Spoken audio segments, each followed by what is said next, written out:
تصوروا معايا هذا المشهد.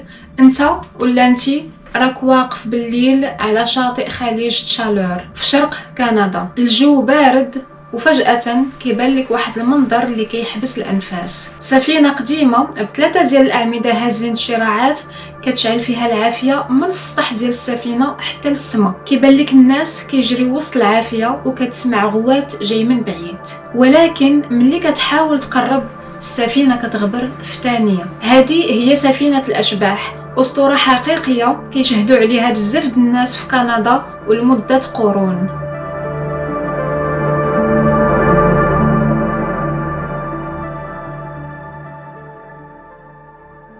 القصة بدات تقريبا في عام 1760 فاش كانت الحرب شاعلة ما بين فرنسا وبريطانيا على أرض كندا. في معركة تريستيغوش الإنجليز حاصروا السفن الفرنسية، والأسطورة كتقول باللي وحدة من هاد السفن فاش شافت راسها غتخسر القبطان شعل فيها العافية وغرقها باللي فيها، ومن داك النهار روح السفينة والبحارة اللي ماتوا فيها محروقين بقات محبوسة في داك الخليج. الغريب في الأمر هو عدد الناس اللي شافوا هاد السفينة. مئات التقارير من صيادين وعائلات في كندا كيوصفوا نفس الحاجة، سفينة بثلاثة ديال الأعمدة هازين الشراعات وعافية حمراء قوية وكتبان غالبا قبل ما تجي العاصفة. في عام 1900 مجموعة ديال الصيادين حلفوا باللي شافوا البحارة كيطفيو العافية، ولكن فاش كيحاولوا يقربوا لعند السفينة ما كيلقاو غير الضباب. العلماء حاولوا يلقاو تفسير منطقي لهذا الشيء اللي كيوقع. كاين اللي كيقول كهرباء جوية، وكاين اللي كيقول غاز الميثان اللي كيشعل فوق الماء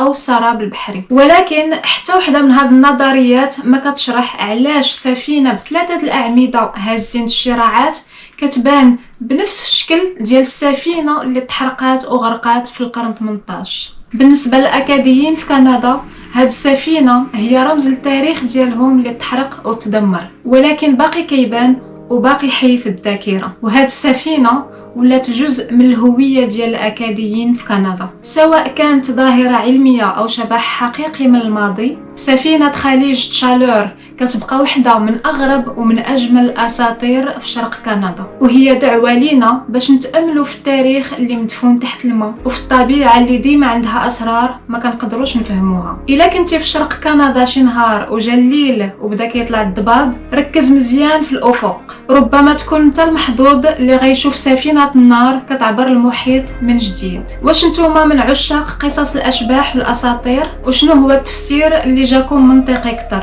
العلم او اللعنة؟ قولوا لي الأجوبة ديالكم لتحت في التعاليق، وما تنساوش اللايك والاشتراك باش نكملوا رحلتنا في أسرار كندا.